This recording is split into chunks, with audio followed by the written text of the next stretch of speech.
بسم الله الرحمن الرحیم. لومړی ټولو ته سلامونه وړاندې کوم. هیله ده چې جوړ او روغ به یاست. راځو د مایکروسافټ اکسس اووم درس ته. خپل پروګرام را خلاصوو د تیر درس په ادامه. ام اس اکسس کله چې پروګرام را خلاص کړي بلنک ډیسکټاپ ډیټابیس به انتخاب کو یا بیا وهم زید اویاسو کنټرول ډبلیو وهم چې په عادي ډول جوړ شوی ټیبل می د صفحې څخه ووځي. راځو کریټ ته. د کریټ څخه پر ټیبل ډیزاین باندې کلیک کوو. نو اوله شمیره ده اوټو نمبر انتخابوم، نیم دی دیتم شارټ ټکس انتخابوم، اوکې کوم. بیا راځم جاب دی، بیا راځم سالري ده، او بیا هم راځم دغه څخه وروسته چې دی پروینس ولایت دی. پروینس ولایت دی. کنټرول ډبلیو دا بندوم. دا د زموږ ټیبل د ریکارډز یعنی ریکارډونو په نامه ثبت شو.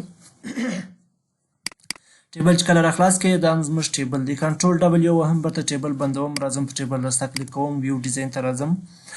که چیرې ستاسې یاد وي تېره ورځ موږ د والیډیشن ټکس ته ورسېدو، یعنې کپشن ډیفالټ والیو والیډیشن رول والیډیشن ټکس مې ووایي. نن راځو ریکوایرډ الاو زیرو او ځو مخ پر کښته باندې. ریکوایرډ څه معنا؟ ریکوایرډ معنا غواړي، حتما یې غواړي. که چیرې دا نو یې یعنې نه غواړي مشکل نه لري. دا اگر د دې لپاره سپاره کېږي چې دلته موږ په ټیبل کې یو خانه خالي پرېږدو. فرض که د یو چا تخلص یا نوم یا وظیفه یې نشته نو فقط یې راسره ثبتوو خو وظیفه نه لري. زه راځم جان دی خو وظیفه نه لري، دلته فقط معاش هم نه لري او ولایت یې څه دی ارزګان دی. ګوره ثبت یې کړئ. دی دوهم خان لرو، خان وظیفه لري په آی ټي کې دی خو معاش یې نامعلومه دی. دی بیا د کوم ځای دی؟ د کندهار دی. دا دی راسره ثبت یې کړئ ځکه د دې دغه څه دی ریکوایرډ نو دی، یعنې مشکل نه لري که خالي پاته سي هم. مګر که چیرې راسو دلته په جاب کې ودرېږو، زه راسم دلته ریکوایرډ ته چې شته ریکوایرډ ته چې رالم پر دې ځای باندې دا یس کم. کله چې مې یس کړي دا کنټرول ډبلیو کم، دا اوکې کم، دا هم اوکې کم، دا هم اوکې کم. اوس راسم پر دې باندې ډبل کلیک وکم، دلته راسم کوم ځای ته. اوس راسم یو نوی ریکارډ ثبتوم په دې ځای کې. ریکارډ دی د طاهر په نامه، او که راسم دا خالي پرېږدم دلته راسم معاش یې ورکړم، ارزګان ته راسم او دلته ماته څه وایي یو مست انټر ا والید ان د ریکارډز جاب فیلډ. د ریکارډ ټیبل د جاب په فیلډ کې باید ته یو معتبره ډیټا چش کې انزرټ کې. نو په دې خاطر سره موږ ته اجازه نه راکوي چې نور موږ مخ ته ولاړ سو. زه به دا بیرته څه په وکړم خراب یې کړم. دلته به جاب ته راسم، په جاب کې به ولیکم چې منیجر دی یا هر شی چې دلته به ولیکم کندهار، انټر به کړم. موږ ته به دا ریکارډ چیش کې راته ثبت وکړي. یعنې کله چې موږ په دې خانه کې د ریکوایرډ زیرو کو نو موږ د دې څخه نور نسو تېرېدلی. ریکارډ بل ریکارډ نوي ریکارډ ته نسو تللی تر هغه ثانیې چې موږ هغه خانه ورته ډکه کړې نه وي. لاندې د ریکوایرډ څخه کښته الاو زیرو لینک دا بیا څه وایي؟ دا بیا د ریکوایرډ سره په ضمن کې دی، یعنې په څنګ کې دی. که چیرې موږ کیبورډ را خلاص کړو یو نوم چې موږ لیکو فرض که رفیع الله محمد الله یو شی چې لیکو دا د محمد و رفیع و د الله په مابینځ کې چې موږ فاصله پیدا کوو نو سپیس یو ځل دا سپیس د کیبورډ څخه وهو په هغه مابینځ کې فاصله پیدا کوي. اوس که چیرې دغه الاو زیرو لین دی ته کولی سې په هغه خالي خانه کې چې موږ دلته دا لرو، دلته دا جاب لرو، فرض که زه لیکم ګلاب چې لرم دلته جاب یې زه خالي سپیس ورکړم خو راسم معاش یې وټاکم، بیا راسم دلته ولایت وټاکم، انټر یې کړم، د سپیس په واسطه سره دته اجازه ورکول سو تیر سو. مګر که چیرې موږ راسو پر دې ځای راسته کلیک وکړو، ډیزاین ته راسو، د ډیزاین څخه دلته پر جاب باندې کلیک وکړو، دا یس دی. ګوره الاو زیرو لین یس دی. که راسو دلته دا نو ان ووهم انټر یې کړه، بیا راسه کنټرول ډبلیو دا اوکې کړه، بیا راسه ما ریکارډ را خلاص کړم. په دې ځای کې یو نوی ریکارډ انټر کوم، بهار په نامه دی، وظیفه یې سپیس فاصله ده، معاش یې ګوره دلته د یو مست انټر والید ان د ریکارډ جابز فیلډ. په دې ځای کې ته باید معتبره ډیټا ورنځټ کړې ځکه د سپیس په واسطه موږ دا ځلې نه پرېښولو. نو په دې ځای کې موږ ریکوایرډ او الاو زیرو لین دواړه موږ لرو. اوس مې پرېږدي هم نه چې مخته ولاړ شم. بېرته به کنټرول ډبل یو ووهم، پر دې ځای باندې به راسته کلیک وکړم، ویو ډیزاین ته راځم، د ویو ډیزاین څخه دلته پر جاب باندې درېږم. الاو زیرو لینک څه شی دی؟ نو دی. نو که چیرې موږ دا یس کو په دې ځای کې موږ بیا کولی شو چې یو خالي خانه ته فقط سپیس ورکړو، د سپیس په واسطه سره موږ مخته ولاړ شو، یعنې هغه خالي پاتې شي مشکل نه لري ځکه یو سپیس مخکې ورکړی دی. نو ریکوایرډ که چیرې ورکړې بیا به یو خانه خالي نه پرېږدي او الاو زیرو لینک به ورسره یس کې تر څو خالي که پاته شي مشکل بیا نه لري. لاندې انډکس موږ لرو. انډکس د څه دپاره استفاده کېږي؟ انډکس که موږ راخلاص کړو په دې ځای کې یس او نو بیا موږ لرو. انډکس دلته موږ بیا هم یس او نو ورسره لري. که چیرې د انډکس بیا زیاتره وخت پر چش باندې کار کوي، که چیرې پر نو باندې موږ ودرېږو، پر نیم باندې ودرېږو، انډکس ته راسو، موږ ته دلته یس ډوپلیکیټ او یس نو ډوپلیکیټ راښکاره کوي. او که پر نمبر باندې ودرېږو بیا موږ ته څه ښکاره کوي؟ دلته که راسو بیا یس ډوپلیکیټ فرق نه لري ورته. نو که چیرې فرض کړه زه دلته یو رجسټر نمبر ورکړم، رجسټر نمبر ورکړم، نو دلته دا بیا څه شی ورته انتخاب کړم؟ نمبر انتخاب کړم. پر دې خانه باندې زه انډکس څه کوم؟ انډکس ته راځم، دلته انډکس ته چې رالم دا راخلاصوم، په دې ځای کې یس ډوپلیکیټ انتخابوم، دا کنټرول ډبلیو دغه کومه بندوم یې، راځم یو ریکارډ ورته ثبتوم د چش په نامه باندې، د بها په نامه باندې راځم، وظیفه یم چې هر شی دا، خو دلته معاش هم دا شی دی او ولایت هم دا شی دی، راجسټر نمبر یې څو دی؟ 120. انټر کوم یې دوهم نفر دی د تویب په نامه باندې او هغه هم وظیفه یم په آی ټي کې ده، معاش یې هم دونه معاش دی، راځو په ولایت کوم ځای دی؟ ارزګان ځای دی او 120 دی. انټر یې کړم، مشکل یې نه کوي، جوړ راجسټر نمبر یې یو شان کاش کوي. اوس کنټرول ډبل یو ووه، راجسټر نمبر یا سریال نمبر یا تذکرې نمبر دا شیان باید څه شي؟ ډوپلیکیټ کش نه کړي. بیا راځو په دې ځای کې نو ډوپلیکیټ انتخابوو، نو ډوپلیکیټ چې مې انتخاب کړي په دې ځای کې به زه فقط نو ووهم، نو مه وهه، نو ډوپلیکیټ انتخاب کړه، نو ډوپلیکیټ. اوس یې کنټرول ډبلیو اوکې اوکې اوکې، زه چې هم نسو بند، هلته موږ ډوپلیکیټ لرو په دې خاطر نسو بند. is duplicate is no duplicate. Control W OK with the changes you requested to the table were not successful because they would create duplicate value in the index. Primary key or relationship change the data in the field or field that contain duplicate data, remove the index or define the index to pre-permit duplicate and try again. Error was encountered during the save operation. Index were not added or changed. دلته په دې ټیبل کې اصل کې موږ څه لرو؟ موږ پرایمري کې لرو.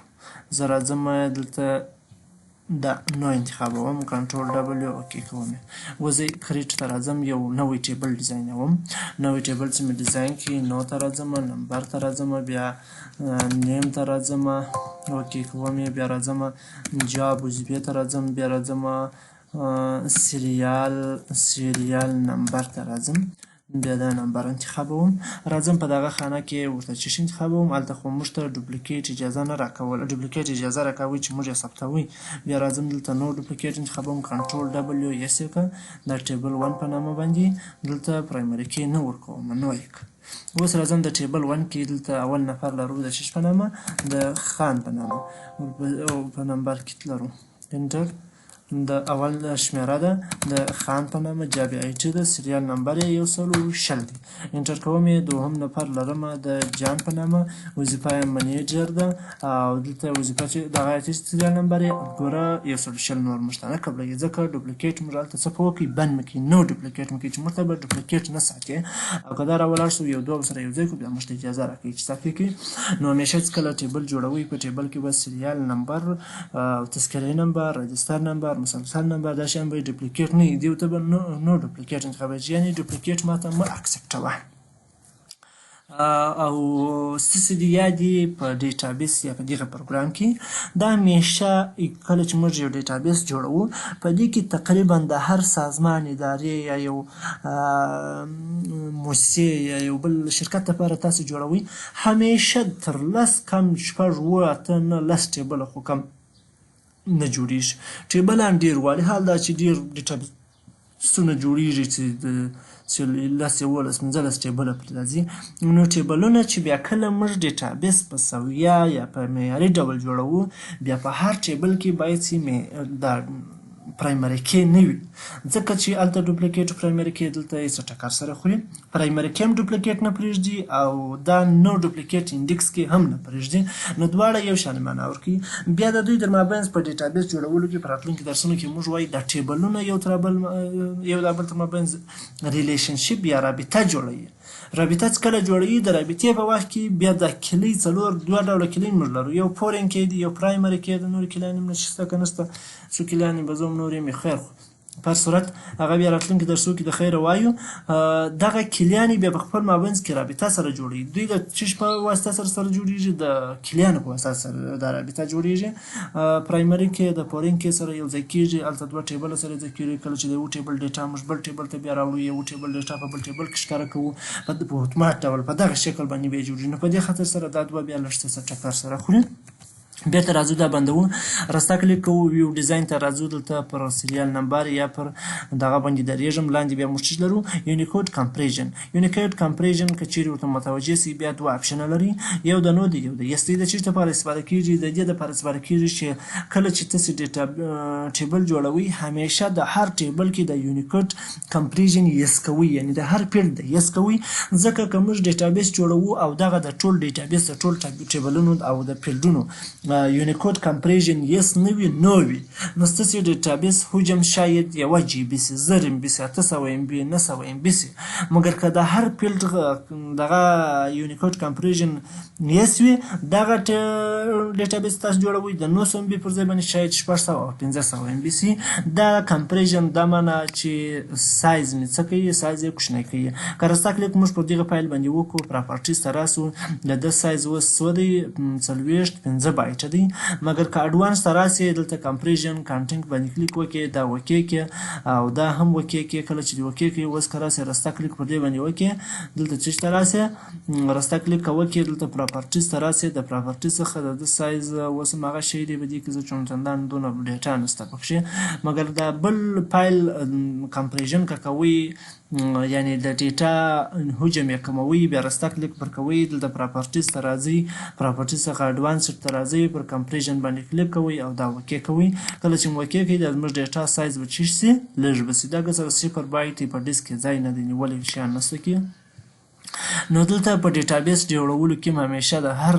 فیلډ کمپریژن چیش کوئ یس ټاکئ بل آی ایم ای کوډ دی آی ایم ای کوډ نو کنټرول او بل یې څه دی یس کنټرول وي انشاءالله آی ایم ای کوډ راخلاصوم کله چې مې راخلاص کړي دلته نو کنټرول ان اپ ډیزیبل هر چی دا یو لاندې آی ایم ای موډ دی بل آی ایم ای سنټنس موډ دی آی ایم ای موډ څه دی هغه د لږو حروفو دپاره استفاده کیږي چې ټولې ژبې په خپل ځان کې اکسپټ یا قبولوي دلته د څو ژبو ډولونه راغلي دي کاتاکانا او چش پانټونه یا ژبې راغلي دي خو همیشه دا چش ټاکي ان ټاکي ان د دې دپاره استفاده کیږي که یو نوم لیکي که تخلص هم سره لیکي خو دی به څه شي هره ژبه باندې چې ولیکې هغه به درته قبلوي یعنې اکسپټیبل به وي او لاندې که چیرې ته وغواړې په یو خانه کې څه شي ډېره ډیټا لیکې بیا دلته که په یو خانه کې یعنې فرض کړه د جمله که در لیکنه کوې بیا همیشه چیز ټاکه کنورژن ټاکه دا هم آی ایم ای موډ دی آی ایم ای موډ دا معنا چې